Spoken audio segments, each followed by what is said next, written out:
All right. So view, let me set up. Uh, okay. Okay. All right. So welcome to session 2. So we will quickly recap the previous session for some of you who were not there, and then we will discuss the today's session, which is going to be very, very important. Ishta Devi Mataji, she said she won't join, so I'm recording today. So we spoke about why is Ayurveda so important. Okay, so what is Ayurveda? So Ayurveda means the knowledge of Ayuhu. Ayuhu means long life. Veda means to know. So to know how to live a long, healthy, happy life. So that's the whole meaning of Ayurveda. So to improve your quality, to improve your consciousness, to improve your uh, physical, mental, intellectual well-being. Okay. Now, it's basically to know your physical self. So very important, physical, mental, intellectual self. So in general, the way we judge ourselves, the way we understand who we are, it completely changes when you understand Ayurveda, because it's a science, and when you apply it, you will see how the whole mechanism of getting sick, diseased, and how to reverse it. This will all become very clear, and most importantly, everything is based eventually on the result. So Ayurveda, basically, when you apply, uh, you will see the result. That's important. Now, health means balance at 5 levels. So I've explained this, but I'll quickly brush through. So in Ayurveda, it explains that we are made up of 5 layers. Okay. So the physical layer, the physical body, is the gross layer. But and this is made up of 5 elements: earth, water, fire, air, and ether. However, what lies beneath is even more stronger and powerful. The physical body is only a manifestation of that inner self. The physical body, right beneath the physical body, is what you call the movement of air, called prana. So we hold together. When somebody is dead, how do you know? It's the breath that stops. So breathing. So breathing in Ayurveda, so breath is basically prana, energy. And interestingly, reversing a disease involves balancing your breath, balancing your movement of prana, balancing your movement of energy, because energy is moving in your body. It's not static. So when you move, your body pressure changes. When you run, your body pressure, your muscles, there are various groups of muscles that come into action. When you eat something, there are various groups of muscles that come into action, that move your food, digest your food, and then eventually throw it out. So this movement of the food is controlled by the movement of air or prana. So this pressure, right? So inner energy. For example, there is an air which is in your belly. So air splits in two. One goes up, one goes down. For example, when you pass stool, urine in the evening, in the morning, or any time, the air pressure should go down. If that air pressure is imbalanced, you get constipated, for example. So once you are constipated, in Ayurveda, you focus on improving the downward movement. You heal the air. In yoga, the movements of your body, the movements of your, those poses are given which help the downward movement. Then within this prana, energy is the mind. Mind is the one that desires. So you may be listening, right? You are listening to me. and the input is the sound is getting into your ears, but where is it recorded? It's recorded in your mind, right? It's not going into your body. Your body is just receiving the information, but where is it eventually going? It's going into your mind. So mind is the center. Mind is where all activity happens. If I love somebody, but first it manifests in the mind. Oh, I am attracted, I love, or I hate, or now the world is all about clear cut hate, clear cut love. I love this, I hate this. It's crazy. But it's all in the mind. If your mind is in the mode of goodness, you'll be very balanced. If your mind is in the mode of passion, then you'll be very iffy. Means any argument could change your mind. Goodness means you are situated in knowledge. Passion means you have, it's a, your desires are very strong, but in mode of ignorance, your mind is in a state of complete ignorance, as the word states. So your diet, your lifestyle, for example, those who drink alcohol, it easily puts your mind into ignorance. You are not aware of yourself. When you smoke some marijuana or something like that, your mind goes completely in a different hallucinating state. So that's all called ignorance. But when you are aware all the time, that's called goodness. But we are in between. We are neither in complete goodness, neither in complete ignorance. We are somewhere in between in the mode of passion. Passion means you have your desires, and your desires are what direct your life. Eventually, it's your desires, and the whole world matters to you as black and white based on your desire, who you are, right? What's happening in, Timbuktu is matters to you as long as you have some interest in it. Otherwise, it doesn't matter to me.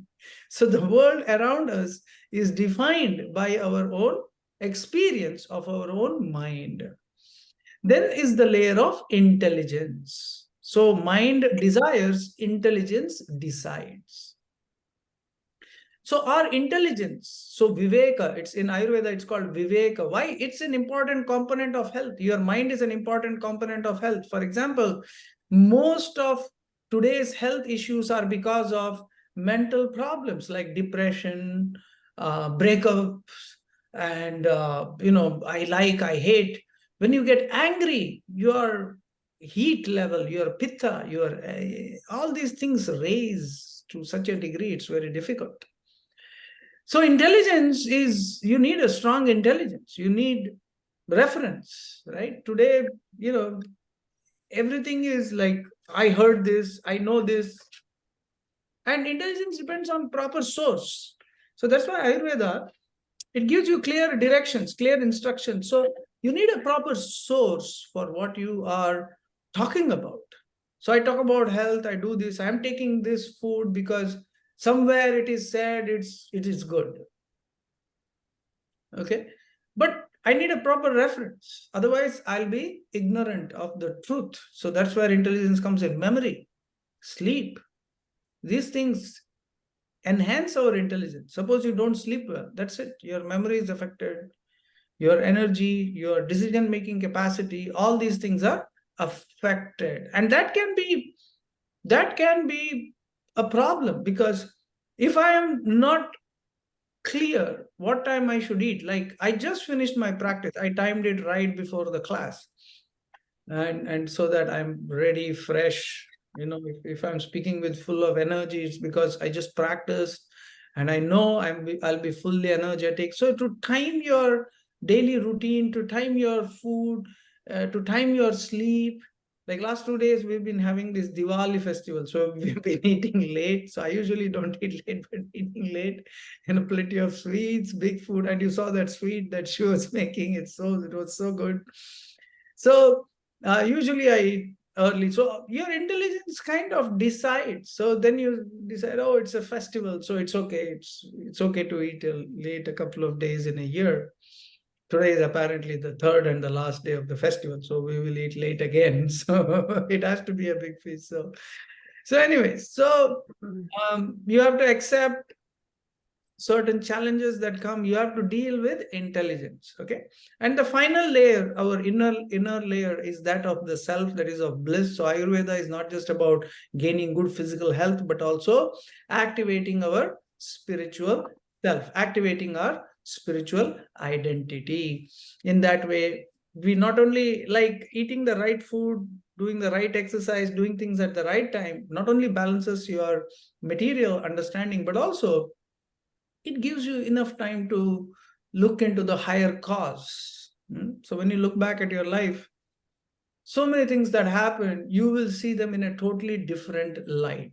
Okay. So Ayurveda gives you a lot of physical, lot of energy at all levels. So this was what I spoke about. Okay. We will expand this in detail. So our physical body is made up of earth, water, fire, air, ether. So earth is basically the gross body.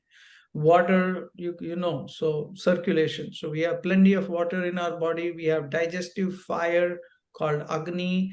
We have air in the body, circulation, you hear because of air. And the sound that you hear is in the element called ether, right? When I speak to you, you don't see my words, but you can see, you can hear and visualize them in the mind. But the hearing process itself, the sound is contained in what is called space, and in Ayurveda it's called ether, right? So that's why when I keep on talking to you, at some point you'll get like, oh, I can't take it anymore, because we all have limited space.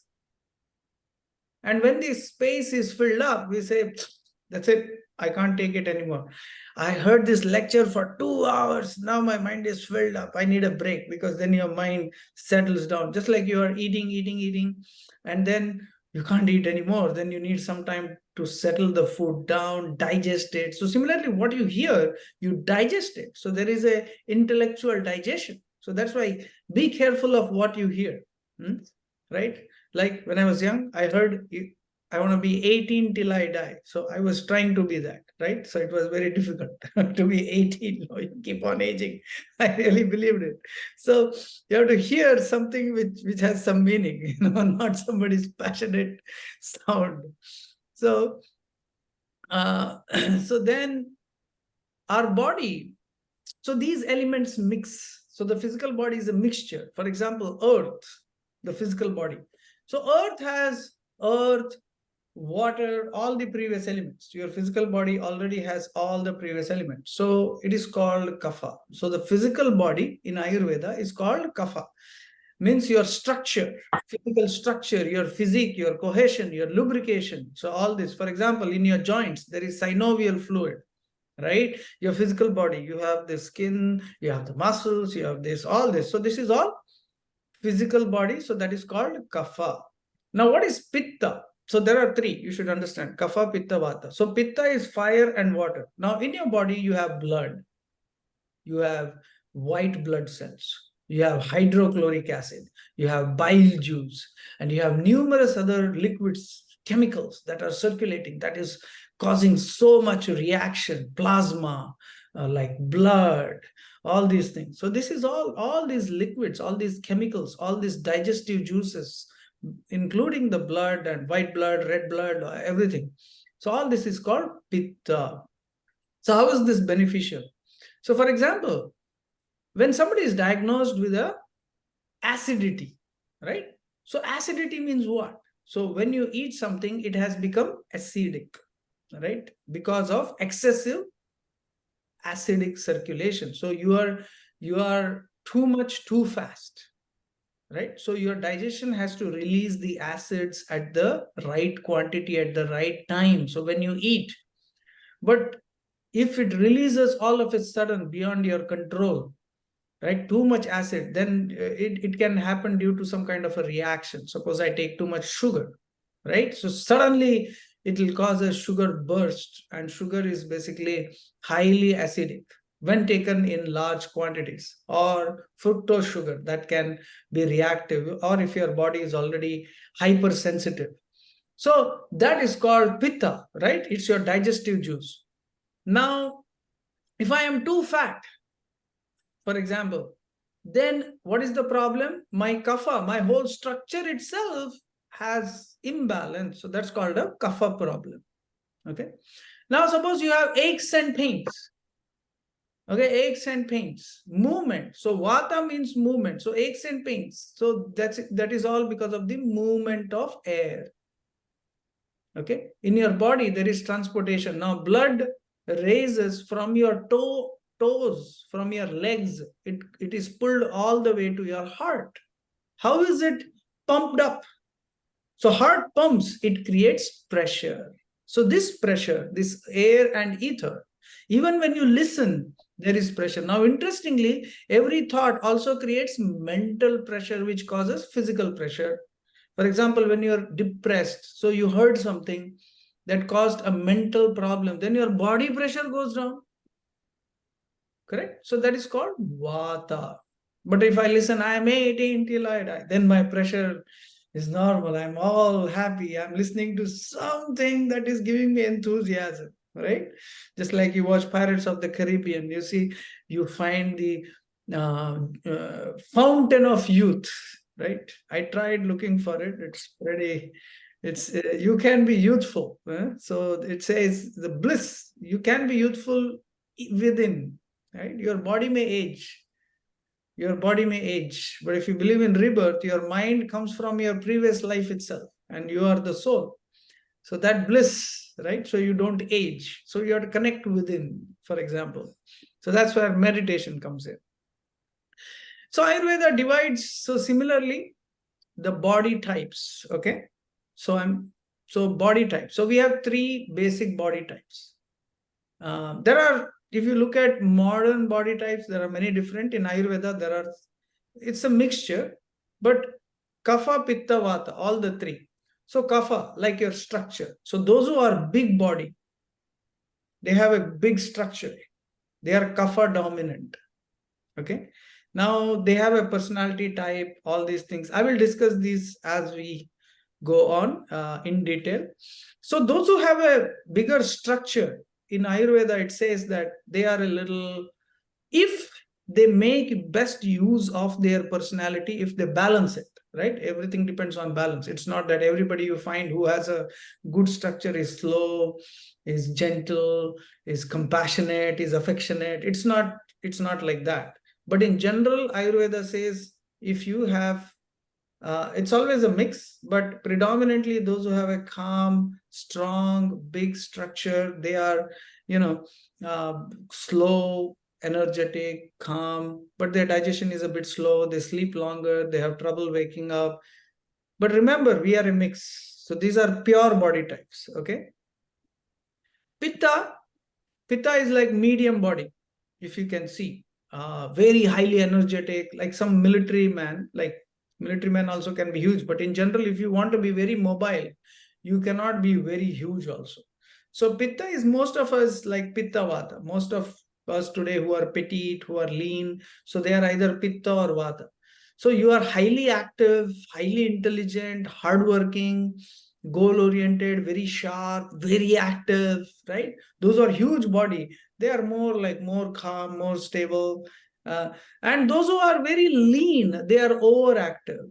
If you see, tendency to be overactive, like kids are very overactive, right? Very lean, very thin, and if not physically, then mentally. So this is vata, because you are air dominant. Like I am very active. But I'm lean, but I'm trying to build my body. I'm trying to be calm. I'm lazy anyway.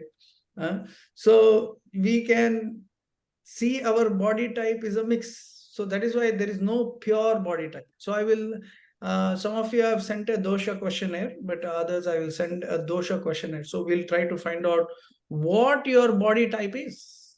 So those who are vata, so now here's an interesting thing. Those who are very lean, okay, are the most prone to health issues, because your resistance is low, because more muscle you have, healthy muscle, the more vitamins, fat soluble vitamins are stored in your muscles, in your fat. The lesser healthy muscles you have, the lesser vitamins and energy is stored in your body. Okay. So that is why in Ayurveda it says one has to come to a balance. You need a good physique. You don't want to be very, very lean. Okay. So that is why those who are very lean, fasting is not very much prescribed, although there is a lot of fasting. Today it's important. My program is fasting, but you have to build yourself. You have to keep your nutrition intact before you fast. Okay. So our body types, so we can be Kapha Pitta Vata, pure body types, or Vata Pitta, Pitta Vata. So two of these dominate. Okay. So what is that we have to see, because we are a mixture of qualities. Okay. So that determines, because it's complex, right? So we can see. Now the 7 levels of digestion. This is important. So in Ayurveda, it says, whatever you eat, first it becomes plasma, glucose, right? So plasma is the first digestive, first thing that whatever you eat, it becomes plasma, first glucose. And then it becomes blood. It takes 5 days. So each of these takes 5 days. So blood, when digested, it becomes muscle. When well digested, it becomes fat. When well digested, fat becomes bone. When well digested, bone becomes bone marrow. And then bone marrow becomes semen or ovum. So that is why that is like very energetic, very concentrated. That is why a semen cell has an entire energy to create a replica. But if you preserve and don't lose this sexual energy, then this converts into something called as ojas. Some people have more energy, some people have less. So ojas means the essence. So after 35 days of digestion, right? So that is why when you are weak, when you are sick, so then you have to see where. For example, most people eat bad fats today in their digestion, so they have too much fat. Now this fat that is shown here is healthy fat. Okay. So the food doesn't really digest in you, it becomes toxin. So that becomes too much bad fat. The good fat, what is the good fat you need? That is why we talk about ghee a lot, because your brain, that is good fat. Your nerves, this is good fat. That is why that fat, that healthy fat, converts into bone marrow. So bone marrow is where your blood is produced, because it's very fine, healthy, nutritious, and that converts into ojas or semen, or ovum. So we'll so the recap will end with sensory inputs are process, right? So sensory inputs, the mind, the function of the mind, because the mind does thinking, willing, feeling. So these are the prime activities of the mind: thinking, willing, feeling. So you think, I see something. Oh, he looks nice. He looks healthy. I wonder what he eats. I wonder what he exercises. So I'm thinking. Willing. So let's figure out. Let's see what he does. Let's see what he eats. So I try to will and then feel. Oh, let me try to adapt that. But at every process, you are accepting and rejecting. Oh, he eats too much of this. Doesn't work for me. Accept, reject. Right? I wanna eat ice cream, thinking. But then which flavor? Vanilla is good. Okay. And then willing. Okay, now how do I get vanilla ice cream? Should I order on Uber Eats or should I walk outside? I reject Uber Eats. Let me just walk. Let me just enjoy to the nearby shop. Right? You accept something, reject something. Then feel when you go there, vanilla with maybe strawberry will look good. So I accept I accept vanilla with strawberry and I reject plain vanilla, for example. So it all depends on our desire. Right? I already spoke about the goodness, passion, ignorance. Then finally, the intelligence. Okay. So how is our intelligence powered? So we make our decision based on these 5 things. One is scriptural evidence. So I read in a certain or a scientific paper or a well-researched, authentic scientific paper, or an Ayurvedic book which states that this grain is good for this particular health issue. For example, cumin is good for digestion, or this is good for this or that, this is that. So, or we make a decision in illusion, means we are not aware. Oh, maybe it's good. I don't know. I just saw it somewhere and it's good. Or we can do it in imagination. Maybe we got to try this, right? So your intelligence can be an illusion, imagination, deep sleep. So a good sleep is very important for good intelligence. Otherwise, our mind is not. Mind is. Oh, one moment. I have to send this link. So, so deep sleep, a good sleep is very important. And finally, our intelligence is powered by all of these five. So this was the recap of the previous session. So any quick questions or comments before we go to the next one?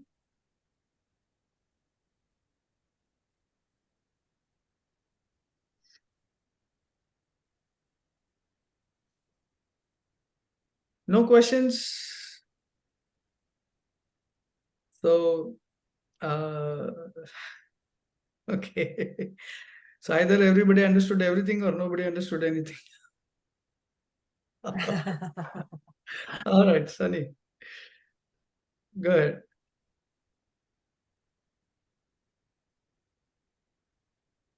Question? Hi. Yeah, go ahead. I just about ojas. Can you um remind us like ojas and what is the connection between prana and ojas? So Ojas powers, so there are three. So essence of kapha is Ojas, essence of pitta is tejas, and essence of vata is prana. Okay. So the physical structure. So first of all, you need a strong physical structure to execute something. Okay, the physical structure. It doesn't mean you need a huge structure. You need a healthy structure, strong structure. You could be lean, but could be strong. Okay, so that's the thing. Now, ojas is like the subtlest, strongest energy. Okay, ojas is the essence. Like it becomes finer and finer and finer. Okay. Now, for example, let's put it this way. I've been practicing yoga for a long time. Okay. Then as I practiced, I was trying to uh, put my leg here, okay, into my back of my head.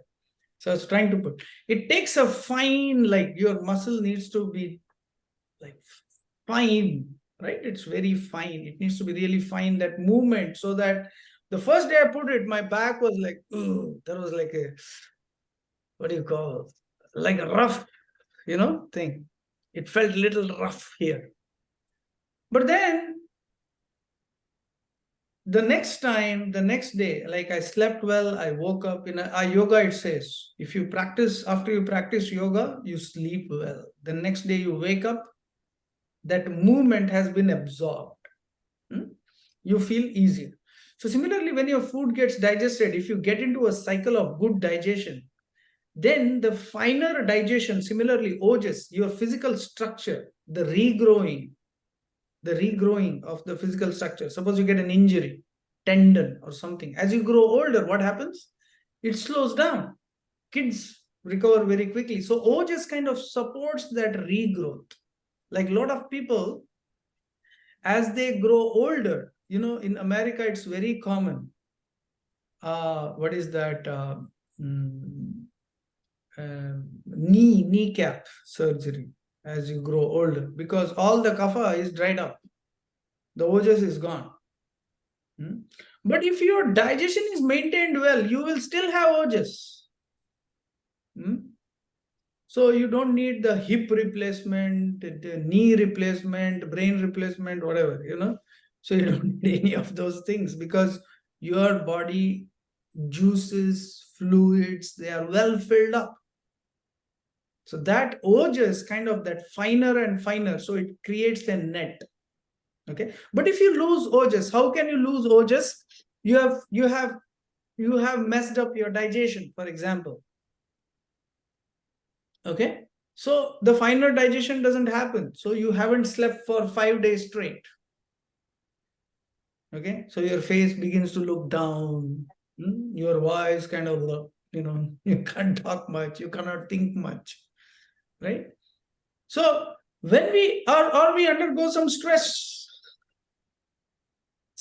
for a long time, like I told you, this I don't know if I give the example here. I saw this guy in the Ayurveda hospital. He couldn't speak. He was like, and they went to every hospital in town and they said, "Oh, you're fine.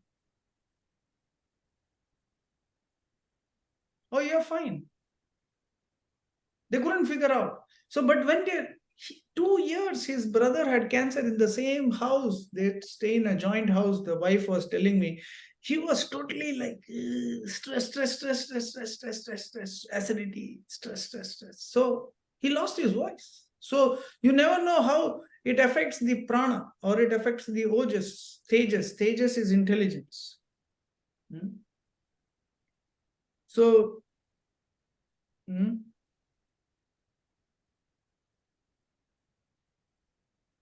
so that is important for us to understand.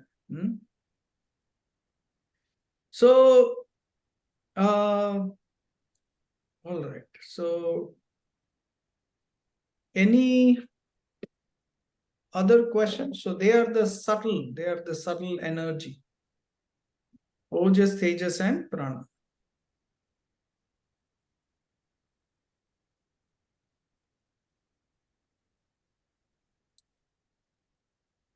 All right. So let's move to today's topic. Why do we get diseased? Okay. So before I talk about it, we already gave some background. Okay. So can anybody, it's open to everyone. So you can just say, what do you think? Why do we get diseased?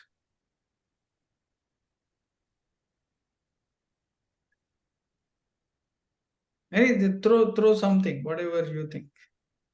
It would be interesting to know your idea. Improper digestion, which creates ama. Improper digestion, which creates toxins called ama. Okay. All right. Pran Govinda. Prabhu, two reasons. One is the past karma also is one of the reason I heard, and philosophically, and also this world is known for birth, death, disease, and old age. So disease is part of this world. Philosophically, I'm speaking. But although it's a part, but why do we get diseased? Okay. So there is karma. Not everyone is born with the same healthy body. Some are born sick. There is very difficult to explain why, but the Ayurveda says it's past karma. Yes, we agree on that. But there is any way we can, what you think is to understand why do we exactly. So I will explain it in, but these are all inputs. Anybody else would like to add why do we get sick? Toxic environment, toxic foods. Toxic environment, toxic foods. Yes. Today, everywhere. It's not just, when I went to last year to India, I mean, after overcoming this diabetes thing and everything, then I was shocked. So earlier, it did not strike you so badly. But in every corner, there is a sweet shop, right? And every corner, there is hot chips, two of the most toxic foods.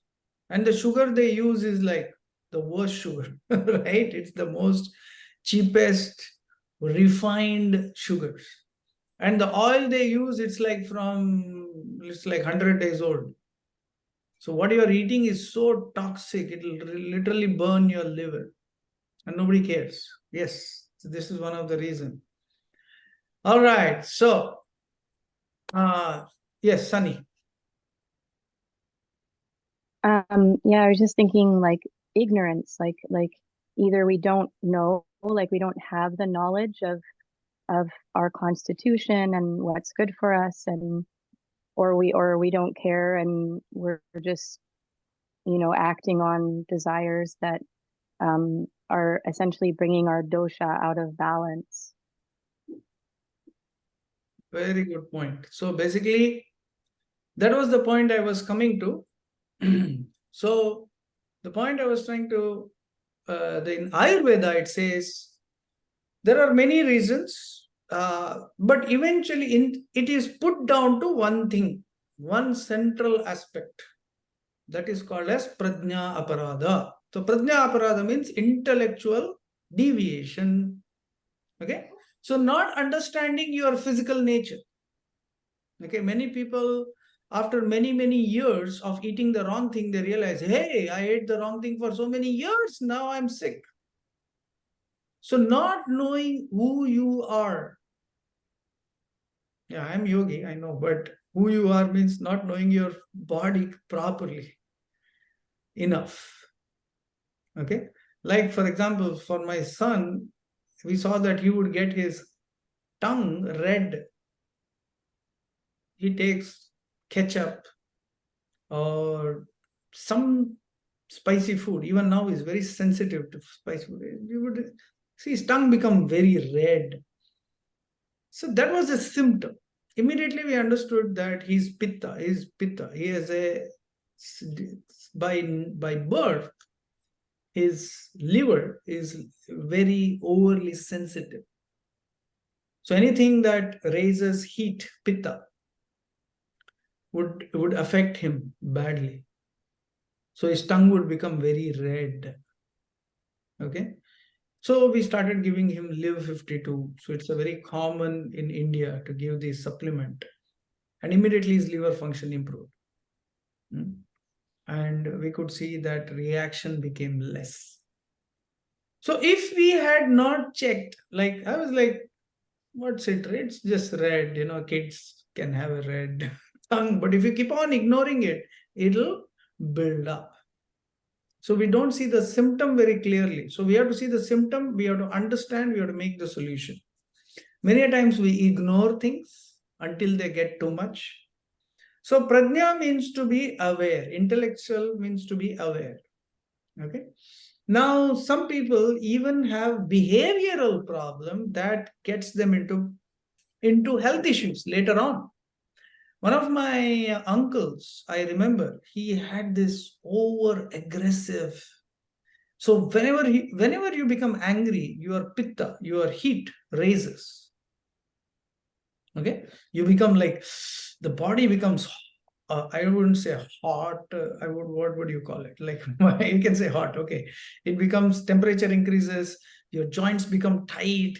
There is so many negative, negative energy, and those flight or flight adrenal glands. So cortisol. So once your cortisol rises, your sugar rises. So there is a continuous, and when this anger is continuous, like some people, like you keep on watching this some stressful thing for a long time, or you are locked in some kind of a stressful fight in anger with somebody. Imagine it's always at the back of your mind, and there is this raising of negative chemicals in the body. Okay, so all these reasons, so not doing the right thing. So to understand that, first of all, okay, whatever may be our fight, say in India, like ancient wars, even when there was an ancient war, they would give a break in the evening. Nobody would fight through the night. So that started in modern warfare, where you don't have respite, so that everybody could recover. So after sunset, nobody would fight. So that's a law. So they knew sleep is very important. So you need to sleep to recover and fight again, right? So that's like some kind of principles they had. So similarly, all of us should have principles, right? Like when we were in college, our principle was to wake up at night and be awake all night. So that we considered like to be the greatest thing we could do in our college life. Then we would go to this canteen which is open all night, eat some garbage, something. And we consider, you know what, yesterday whole night we did this, like, and we never knew that later on in our life, this lifestyle, this ignorance would hit us so bad. Right? But in college life, that's like, I can do this. Right? Nobody tells them that it's wrong. We could eat any cola, we could drink any cola, we could drink as much ice cream, we could do anything. We could do anything. So that ignorance of the laws of nature is called as prajna aparadha. So it entails understanding who you are. Okay. So who you are means, okay, my body type is this, my mental type is this. Now that is very difficult to understand. Okay, I'm doing something wrong. My behavior is wrong. Especially when my near ones tell me. So I'm like, oh my God, okay. So somebody else points out, okay, he doesn't know me, he's a bad guy. I'm a good guy. My behavior is fine. But when you're close, those who are very close to you, they tell you, you have this behavioral issue, you don't realize because when you react. So all these are, so there is not just the physical. So prajna means when you talk about intellect, so that's why I showed you the figure. Intellect, it also covers the mind, it also covers the prana, it also covers the body. Okay, body is body memory. Body doesn't think. What thinks is the intelligence and the mind. Okay, so everything happens at the level of the mind, ignorance, all these things. So Ayurveda says, what is the solution? To understand, first of all, our physical, mental, intellectual nature and to balance it. So, for example, if you know you will lose control when you see a cake, avoid the cake. Right? So, if you lose control when you see chocolate, so don't go to the party or go to sit in a different room. As long as chocolate is affecting you negatively. See, in yoga, there is siddhi. You can digest anything. If you reach that level, go to any party. You eat anything, digest anything, no problem. Right? But if you get sick, if something is not for you, then you have to intelligently avoid it. Because when I see, that's it. Like most people whom I counsel, who do my fasting program and everything, oh, I bring these snacks and I keep it there and I'm fasting, and moment I see them, I can't control, even me. Right? So what do? We don't have any snacks. Or whatever we do, we make it at home. So you have to understand what your weakness is and you have to work through it. You have to build up a strong physical, a strong mental, a strong intellectual resistance. Right? You have to build physically, what do we say? You build immunity. So similarly, you have to work on your mind. Because we are addicted to something, right? Addiction is the biggest problem today. We are addicted to something. And that's what they try to work on. So what these modern fast foods are doing is trying to get people addicted. Right? That's what they do. And that's what, when I watched the movie Fast Food Nation, right? It's all how they add, every orange juice tastes the same. Not that it should taste different, but I was surprised that in America, every juice, which is not cold squeezed, is boiled. How come you boil? They say it is pasteurized to kill any preservatives. Any bacteria, bad bacteria. They boiled, cooled, and then they are added, because when you boil fruits, it loses its flavor. So they add flavor and other natural flavors, and they Sell it back. That's why moment I used to take in India, you drink a juice, it's like they just squeeze it right in front of you. They make a juice in a mixie and give it to you fresh. In here, I was like, all these juices, I was like so attracted in the beginning. Wow, it's like so nice, well made, good looking. And then when I drank, I was like so heavy, bloated. It's like, what's wrong? Then one friend told me, hey, you know what? They actually boil it and, and keep it in their boilers. And when they need the stock, they reheat it, cool it down, fill it up, add the flavor, and then sell it back to you. I was like, wow, this is what they do.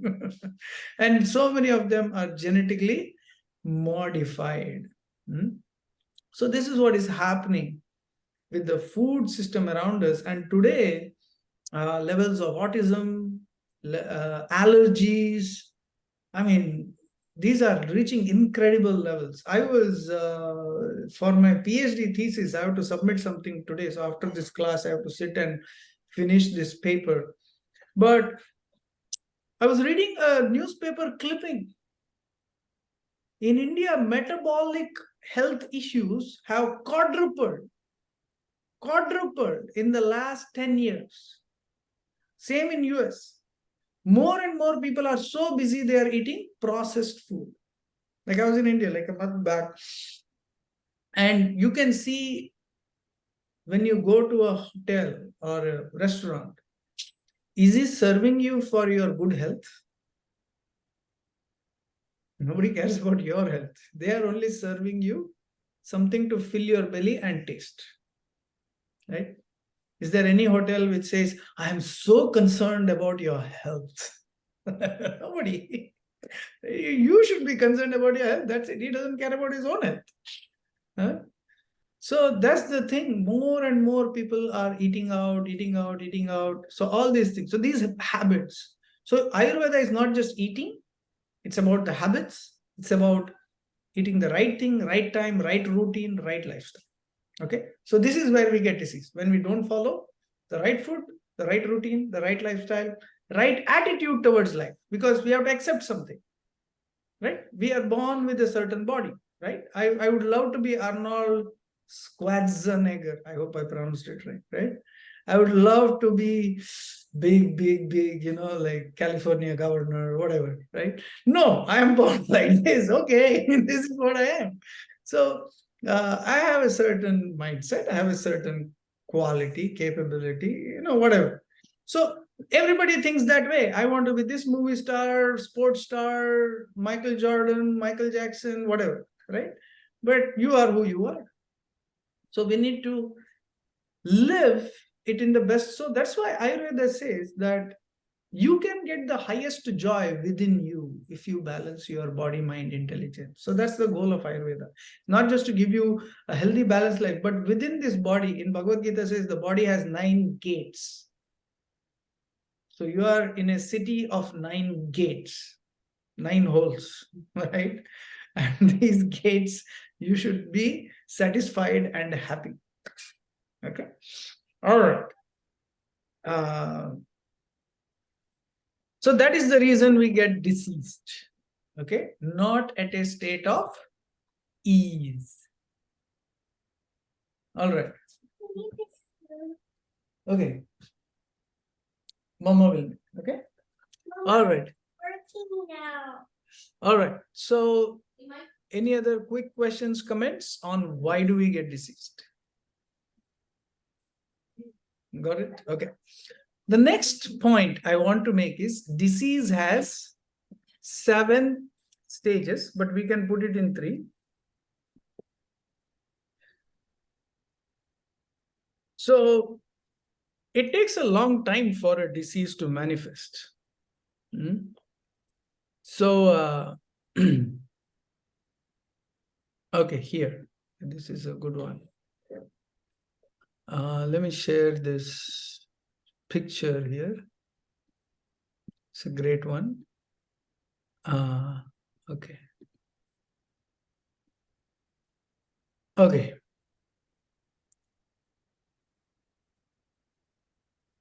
All right. So your disease just doesn't manifest overnight. Okay. So the first stage is called accumulation. You accumulate your disease. So by eating the wrong thing over a period of time, by doing the wrong thing over a period of time, you accumulate it. Okay. By doing the wrong thing, by not sleeping, for example, on the right time. If you do it for a couple of days, then you recover a few days, it's fine. But you do it for weeks, you do it for months, then you accumulate something, then it aggravation. So accumulation, there is some aggravation also. So aggravation, for example, if you don't sleep well, what happens? You get acidity, right? Your body becomes highly acidic. So you aggravate. So you're aggravating that acidity. And every time you do it, it's slightly accumulating, slightly aggravating. First, it is localized, like you feel the acidity only in your belly. But as you reach over a period of time, as you reach a stage of aggravation, then you reach the spread it. It begins to spill over. Okay, that's called the spreading stage. So then it changes location. For example, what do they do with cancer? Moment it comes up in one place, they try to do the radiation at that place so that it doesn't spread. So first it is localized, then it begins to spread gradually, then the disease begins to manifest. Because as long as it's local, one place, we tend to kind of ignore it.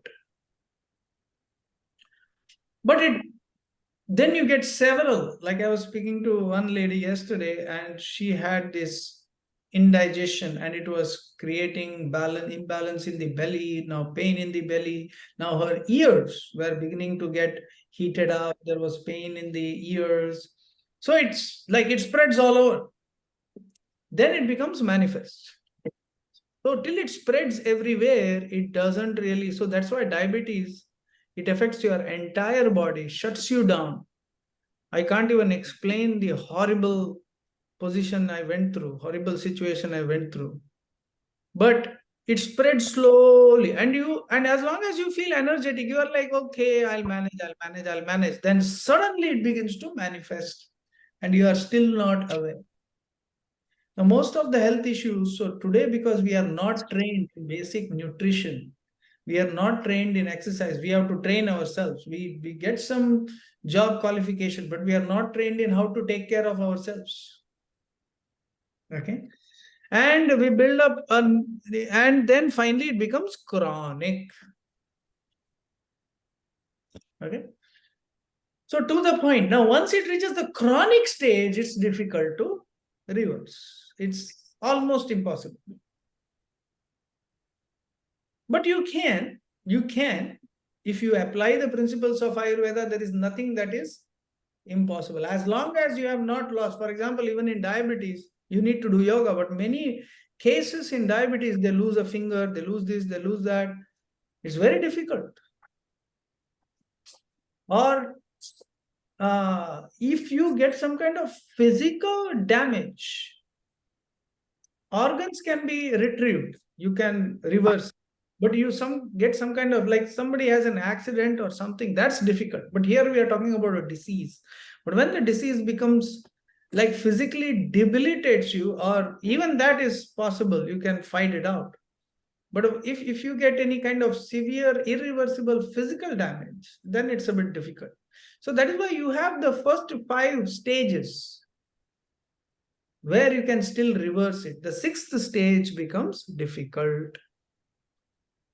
So we have to tackle something at the very beginning. Okay. So that is why if you want to reverse a disease, so for example, you have been in a chronic condition for many years, and we didn't even realize that this is a condition, then I have to bring it to a balance. So first we have to understand very clearly. So that is the thing about Ayurveda. It's a combination of knowledge and taking the herbs, whatever. Because taking herbs, all these medications or what we call herbal combinations. So they are all beneficial. But that is not the only solution. Hmm? Okay, I'll give you. So, give me one moment. Let me put him out.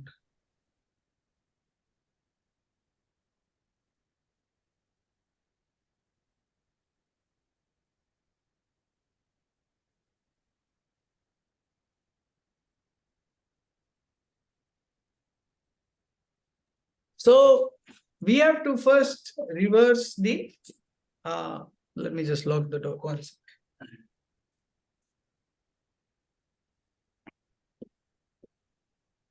So we have to,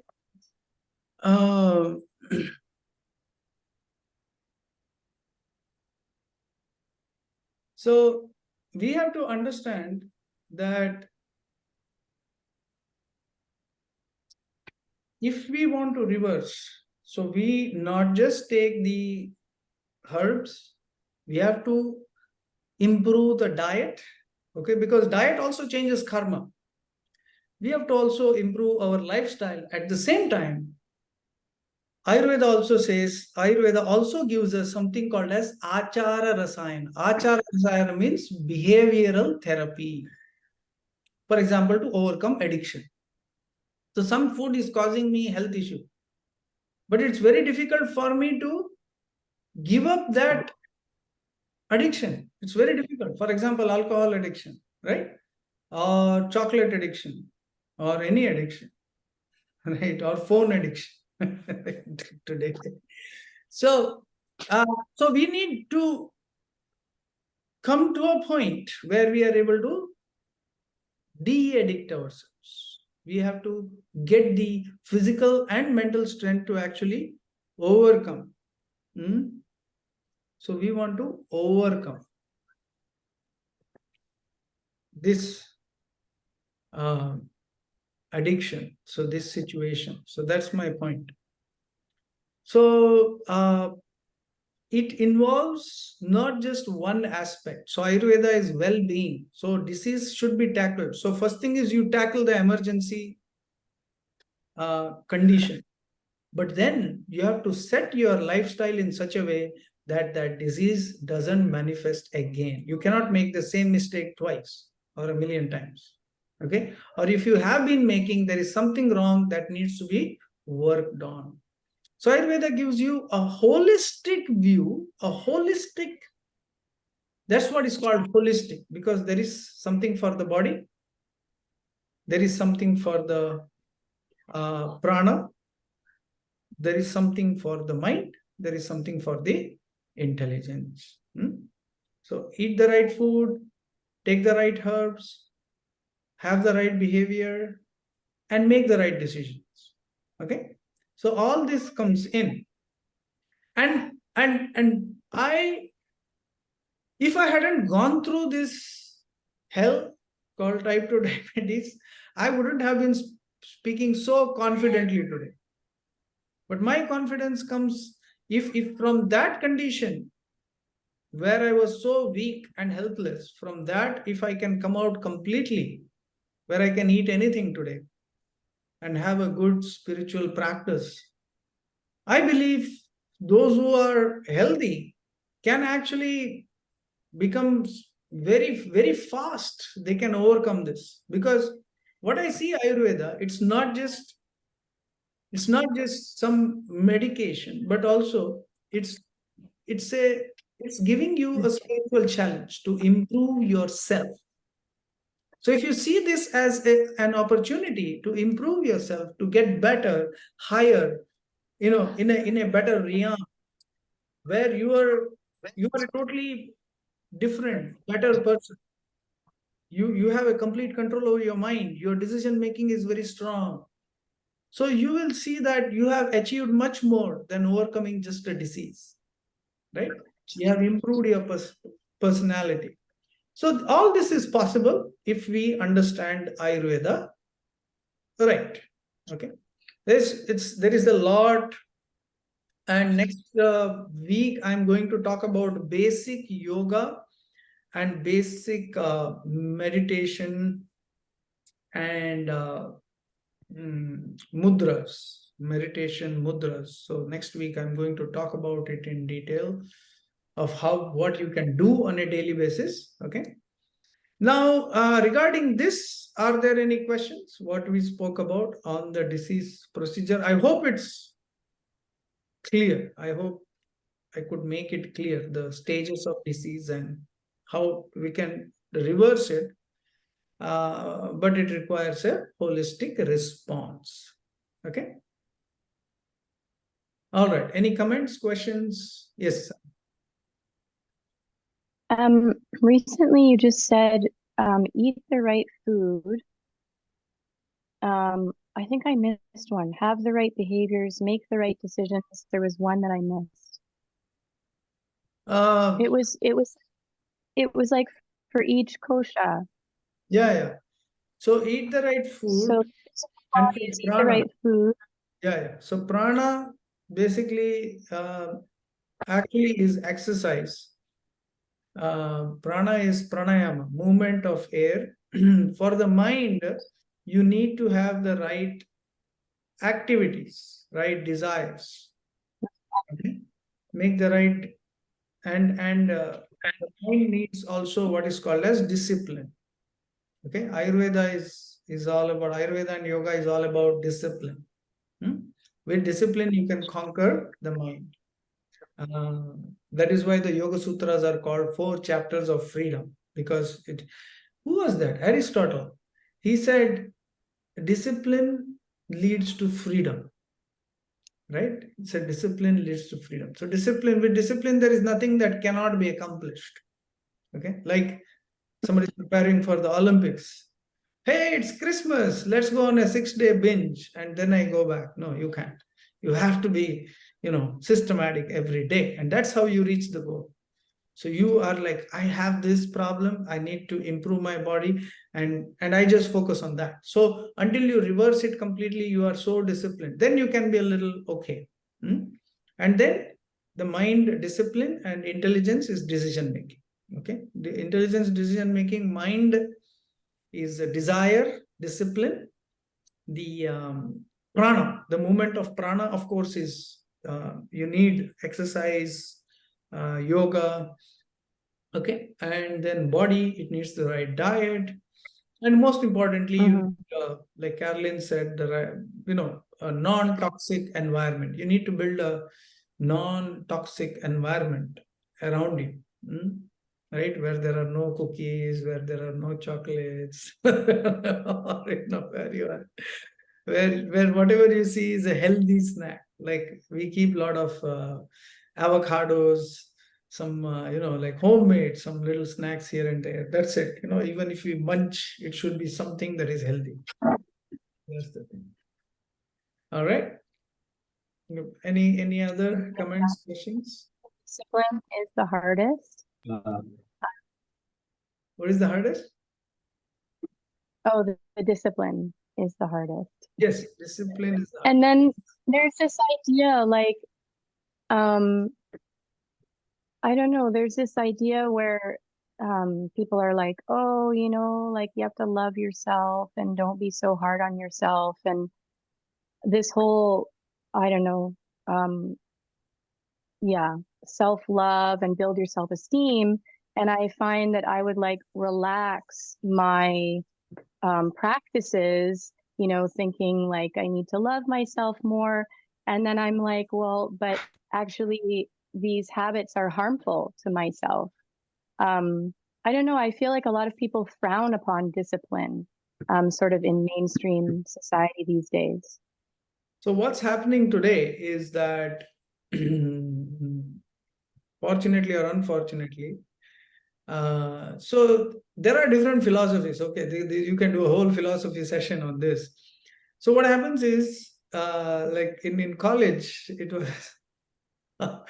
what is that? my friend, when it gets tough, they say the tough gets going, right?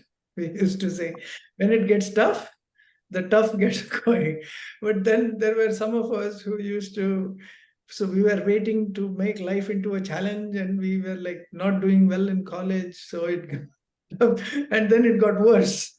So then we changed that slogan to when it gets tough, it gets tougher. Right? And then we couldn't come back because we were all into so many bad habits. So when it gets tough, it becomes impossible. Right? We kept changing the goalposts.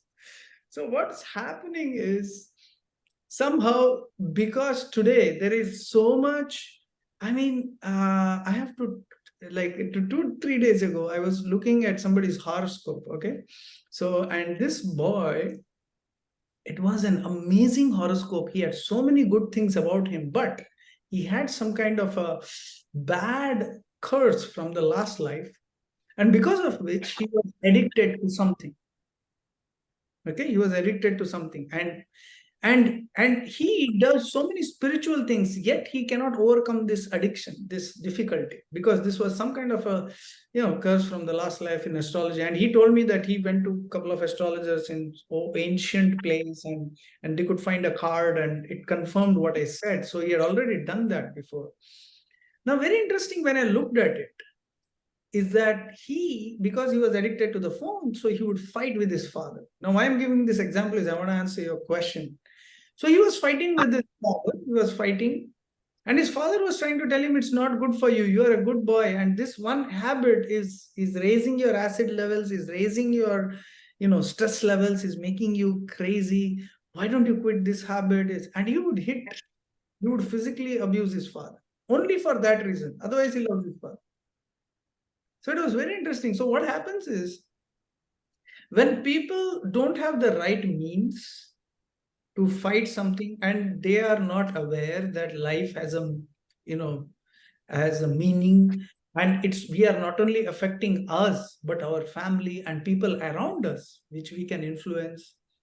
So at certain point, people who are ignorant or not interested in improving, you come up with certain philosophy where you want to make yourself comfortable, and that can be anything. This is fine. Just like when I was in college, they would say, hey, beer is good, it'll make you look more fair. Right? Those who are drinking beer. I was like, what?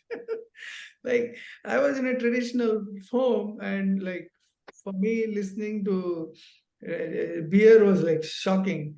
And somebody saying that it makes you look fair and pink and better, and why don't you try it? I was like my family doctor would say, wine is good for, it's good for cough, everything. In the West, it's common. I was like, no, I've never had alcohol in my life except for like maybe one occasion, but hardly.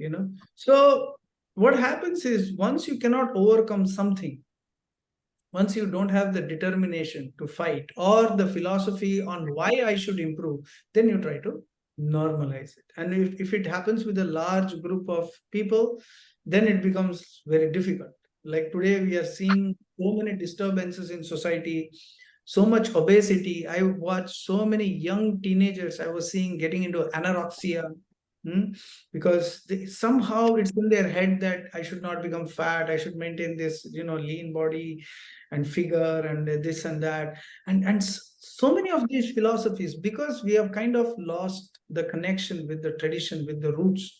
Yet at the same time, there are many traditional families also, many people who are like, my wife has a friend, like she homeschools, so she has 6 kids, 5 or 6, I don't know, 5 or 6, but they are so loving and so nice, and they have like a nice attachment to parents. They are very systematic. It's like, even if you're not religious or non-religious, but disciplined, systematic, even principles of good health.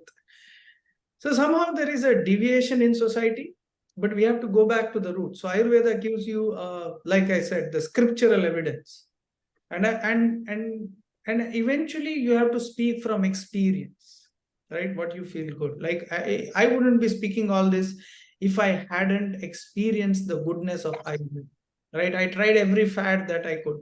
I fasted for 1 month on water. I did this chia fast. I did this, did that. Everything helped, but nothing completed. Nothing reversed it except discipline. Maybe I was forced to be disciplined.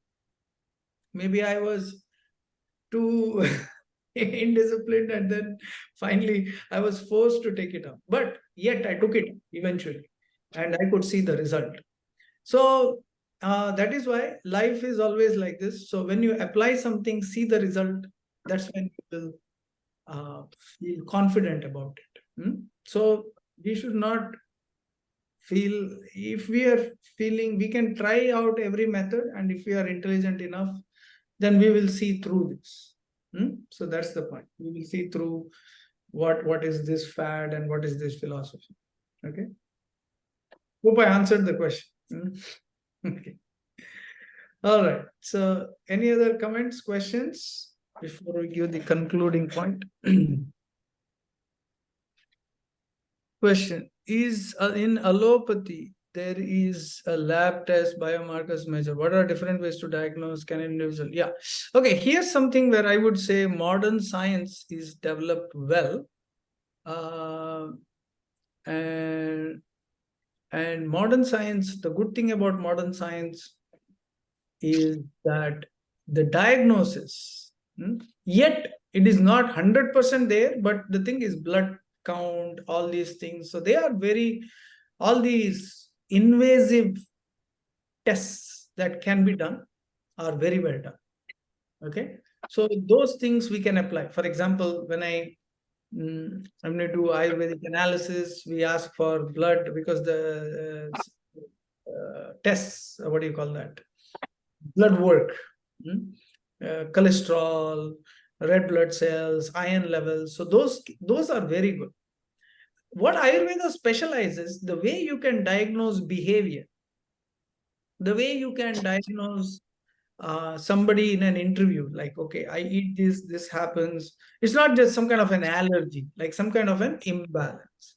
So the dietary, the mental behavior, the intellectual behavior, how that is affecting you, these kind of things. So you have to apply both Ayurvedic diagnosis, and because in modern science, for example, in diabetes, they don't even consider you they consider you pre-diabetic, they recommend you something and this and that, but it's not very definitive. It keeps changing. Whereas in Ayurveda, it gives, because the principles are strong, it gives you a better way to evaluate individual behavior, individual thought process, and individual imbalance. So which is very unique to Ayurveda. And when you give the solution, you give overall. Now diet, okay, do this. If you have this stress level, then do this. Try to improve, try to get better, all these things. So I would say that's where B.M. Hegde, who was the head of the medical college, where the campus where I was engineering student. So there was an engineering college and a medical college, and that was one of the best medical colleges in India. And he said one thing very interesting in a TED talk. He said that modern science is good in terms of what modern science has developed as emergency services. You get drips, you get blood, all these things. You cannot replace. You are in an accident, and it has developed very nicely. But the problem in modern medicine is that 10% of the cases of accident, all these emergency, are this, but 90% is chronic. So that's where you need a combination of modern science and Ayurveda, because Western, Victoria is saying something. Western medicine is failing at diagnosing and reversing chronic conditions. Yeah, I've had 4 broken bones, misdiagnosed. Okay, the technology is well developed, but then again, it is prone to errors. So what I'm saying is, it's a little sophisticated. Definitely those internal ones, but yes, there is certainly. I agree that even they make mistakes. Everybody makes mistakes, but for example, general blood work, all these things, hopefully in general, if they go well, then it's an easy way to get results. But right, even everyone can make mistakes, even with modern instruments. But 90% of the cases Today, health issues are not emergency, they are chronic. Hmm? So that chronic needs to be dealt in your diet and lifestyle. Your food is your medicine, your lifestyle is your nectar. Okay. You need to be blissful, you need to be happy. Just by being enthusiastic and happy, you improve your immunity by 50%. Okay, just by being happy. That's what they don't want people to become. That's why all these news networks are there.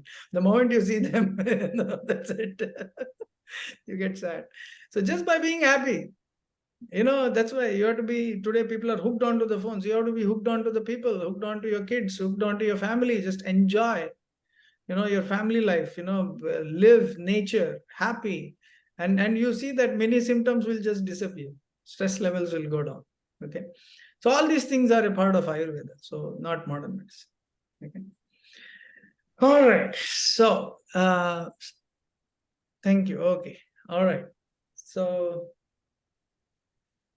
those are the 6 stages. So I will share this recording and I will share the presentation too. And so I will send the dosha quiz link, and those who haven't answered the Ayurveda diagnosis link to everyone, whoever hasn't done, whoever I haven't interviewed. And next week, so after the dosha quiz, some of you have done, some of you have not done that dosha quiz. So we will discuss the dosha. And next week, I want everyone to get involved. Okay. So diagnosing everyone's dosha. So we'll discuss and okay, I am this, I'm this. So a little bit, but just in a group work so that we are able to see and find out. I will discuss individually also, but some things like dosha. So how am I balanced, imbalanced? So you can assess yourself. Okay. So it's like a group activity. You look at your own chart, we discuss and we make it, and you are able to diagnose where you need to improve. So at the end of it, so I'll give a basic practices also, but we will be able to do what we can self-improve. Okay. So those are the points we need to put down, like Ayurveda, yoga, all these things. So many things are like, I will give points about how to improve, like improve your mental strength, intellectual strength. So some of these practices. So yoga practices minimum, okay, not like a 1 hour yoga, but just 10 minutes. Mudra, like meditation, just 10 minutes. What you can do. They're all in the app next week. If you haven't downloaded, next week I'll show you. I'm just adding some videos this week and next week. And then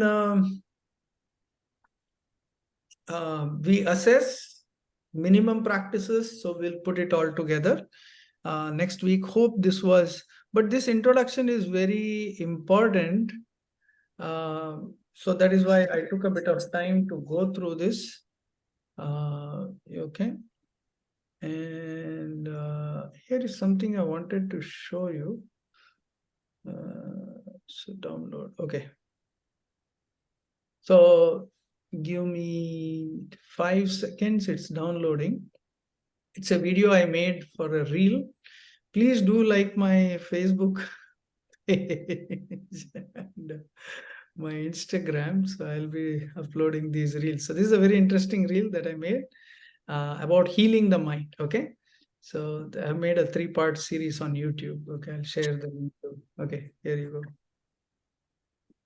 So the first thing you need to do if you want a strong mind, in the Yoga Sutra, Patanjali says, associate with those who have a strong mind, those good people, those who always look for the welfare of others, nice people in society. Identify just by being around them, just by being with them. You tell me who you are by telling who your friends are. Second is heal your diet. Now, one of the things that produces the good bacteria in your stomach is ghee, is butyric acid. In fact, in Ayurveda, it says for a strong mind, have milk, full fat milk. I just take ghee or a little bit of milk with a few spoons of ashwagandha ghee. And that helps power the mind. The next thing which is very important is to take herbs which heal the mind. So first is Brahmi. Brahmi is the best herb to heal the mind. Then Trikatu, ashwagandha. Ashwagandha is strengthening your muscles and improves your sleep. And the last and important ghee we have is called as the Panchakola ghee. So you have to avoid foods which are very spicy, very cold, frozen, too much of ice cream, sugar, because sugar levels affect your cognition. Anger, desire, lust, jealousy, all these are considered negative and could lead to severe health issues. And the last thing which improves mind is yoga and meditation. What yoga does is the deep breathing in yoga, slow, deep breathing. It helps the flow of prana. If we control our breath, it also controls the mind. So improve your gut health, clear your intestines, have plenty of vegetables, green vegetables, eat light. If you're feeling physically light, you mentally also feel right. All right. So this is a part Nice. of three-part series,